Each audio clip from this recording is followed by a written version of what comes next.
Take 7. This is a binder.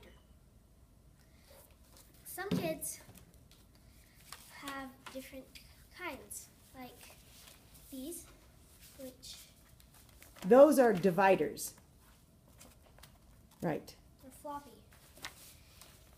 and plastic. These are paper. Mm-hmm.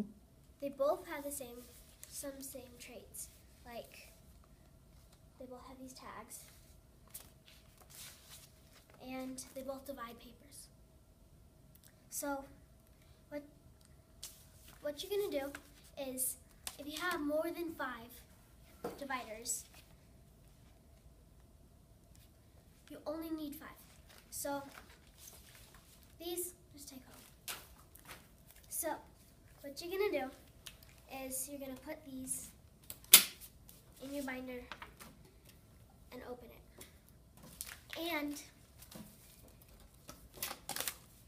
there are some subjects that they have to record. So one is reading, and you would just break off a tag. And this little piece of paper that Catie is using should be with your divider. If you don't have one with your divider, we will make them by just cutting out paper. She's going to show us exactly what we do with those little tabs. You tear off the stuff that you don't need that has writing on it already. And so then you're going to fold them in half.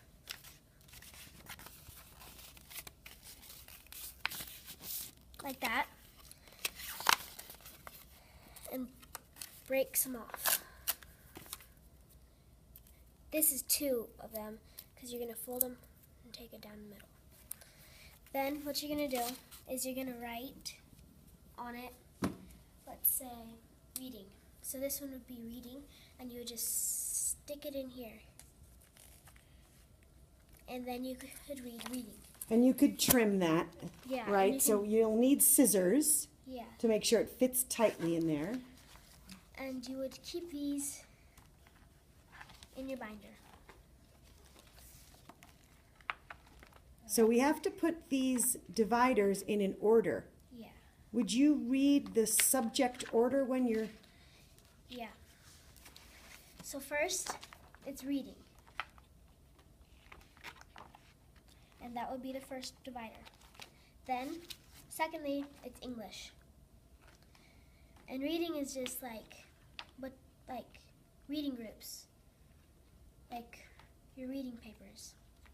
And then English is like language arts, kind of. Right.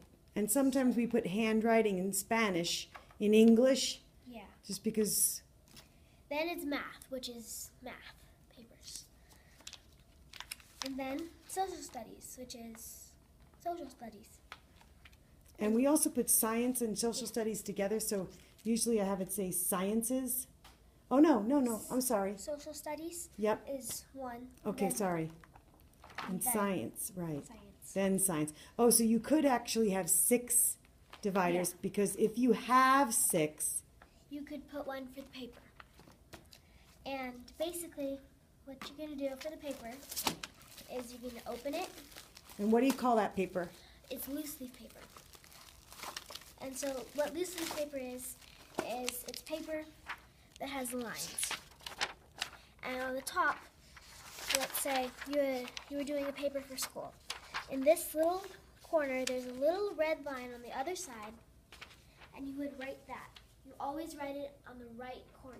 I'm gonna give you a pencil. Show us what we write on every paper you hand in. What you'd write is your name. So my name is Catie. Then you would write the date. And it is 8/19. And your number. And then your number. And last year my number was 13, so I put 13. And circle it so she could know. Then you just write your paper. Make sure you indent if it's a story. And skip lines. It makes it easier to read. So you'd put your loose leaf paper in the very back. And about how much loose leaf paper should we keep in our binder? About 150 pieces, for, like at the beginning, and then like at least 50 at the most. So that stack is a perfect amount. Good. And then some people, everything that has holes in it, you should put in your binder, except these. These have holes, don't put them in. You close it. And you're not allowed to do that when school is in session, which is when you will be watching this video. So, Lexi, don't throw papers over your head. Same with you, Andrew. No papers thrown over your head. Catie is special, so she's allowed to throw papers over her head. Okay, so in the beginning, you'll have some calendars, like one for August, September, October, November, December, then all the other months. And you'll put them in the front of your binder in order. And Miss Maini will grade them, so you have to give them to her. So that's pretty much it. And that's the binder. Okay, now you're going to do your own. Good luck.